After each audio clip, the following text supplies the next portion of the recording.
Good morning. Welcome to Friday morning's thought for today. Hopefully you've something nice planned for the weekend. We've had a decent weather, had decent weather all this week, and we're very thankful for that. It's enabled us to maybe sit in gardens and chat with friends or get out for a walk and begin to feel a little bit more like normal again. And so I hope and pray you've got something this weekend to look forward to. If not, you've got Sunday morning church to look forward to, and we would really hope and pray that we see more and more people coming out to church, because it would be great to see you there. We've also got worksheets for boys and girls. So boys and girls, if you're somehow listening to this, or if you're a parent or a grandparent, remind the kids in your family circle that we have worksheets prepared for them for Sunday morning, and this will be something for them to do whenever the service is on. A short service, about 45 minutes long or so, but a wonderful chance for us to get into God's house and be with God's people on the Lord's Day. What a wonderful joy, what an exciting thing it is to look forward to that at the weekend. But anyway, we're looking at Mark chapter 6, verses 7 through to 13. And we're thinking about this whole business of Jesus sending out disciples who were maybe not as well prepared as they thought they were. And a lot of commentators would seem to point this out, that this is very early on in Jesus' ministry. They've had some time with him, and all of a sudden Jesus is sending them out into the big bad world, as we've said this week, and he's commissioning them to do, well, not their own ministry, but to do his ministry, to continue to do what they've seen him do and to say what they've seen him say. So this idea is that they're maybe not as well prepared at the start of this as they were at the end. And that's so true, isn't it? How many of us are properly prepared before we start to do things, especially before we start to do any form of ministry? We might think we know what we're doing. We might have plans for this, that, and the other. We might think this would work and that would work. And sometimes in the middle of it all, we think, oh, we're going to have to change tack. We're going to have to do this or adapt that or get someone else to help. Because so often in ministry, we're not as prepared as we could be. I don't think we're ever fully prepared, because the day we become fully prepared is the day that we are doing it in our own strength. And we almost are saying, well, we're fine. We don't need God to help us here. He'll be impressed as to how well we were able to do it ourselves. And that's not what ministry is about. In whatever form of ministry you're involved in, and each one of us should be involved in some sort of ministry, even if it's the ministry of encouragement, which is one of the most underrated forms of ministry, because the encouragement is the wind beneath many different people's wings. It's the wind that lifts them up. It's the strength that keeps them going. And the ministry of encouragement is so important. So we're all involved in ministry, but we're never as prepared as we could or should be for it.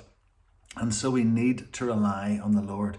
These disciples went out with simply God's blessing on them through Jesus, that they could have this authority over these evil spirits. They went out with virtually no spare clothing, not proper shoes. They had a staff to help them walk, and they were told to take no bag to beg with, take no bread to eat, and they went out. And yet we read about them coming back, and there's this wonderful sense of celebration, and some of the other gospels carry this excitement and this thrill of them coming back at the end of the mission, which we don't know how long it lasted, but it must have been significant for them to do the work that they did.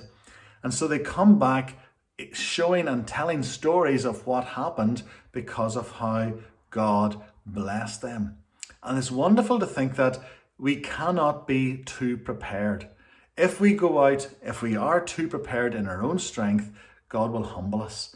But if we go out knowing that we cannot do it, knowing that we're not as ready as we would like to be, knowing that we can't do it because we haven't the experience, or because maybe we haven't the right words or whatever, but relying 100% on the Lord, then we come back saying, this is what the Lord did through us.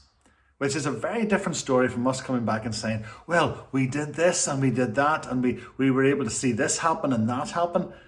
It's so different from coming back and saying, what the Lord did today just amazed us.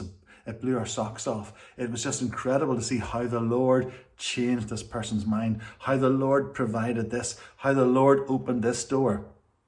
And so we can never step out feeling that we're properly prepared, because if we do, then we're going in the wrong sense of confidence. We step out in faith. We take that step that the Lord has asked us to take and say, Lord, if this is going to happen, I need you. If this is going to actually work in any way, It has to be your blessing upon it. You need to be the one to control it.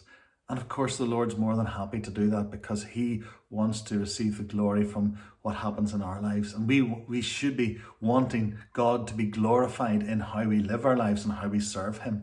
And so everyone therefore is happy, and there's that sense of blessing upon it. So the temptation is to say, oh, these disciples weren't prepared. Jesus threw them in at the deep end, as we thought about Monday morning. But no, that's not what happened. Jesus gave them all they needed, and then he continued to meet their needs and to do things through them that they couldn't have done otherwise. It's a wonderful story of provision. It's a wonderful story of God's power being made complete in weakness. When we're weak, we're strong. When we go in our own power, we are not strong. We might think we are, but we're not.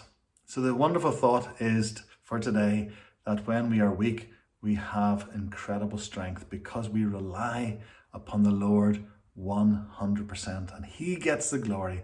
He gets the glory, and we simply have this wonderful sense of satisfaction that the Lord was glorified through our faithfulness, our willingness to go unprepared so he could prepare us.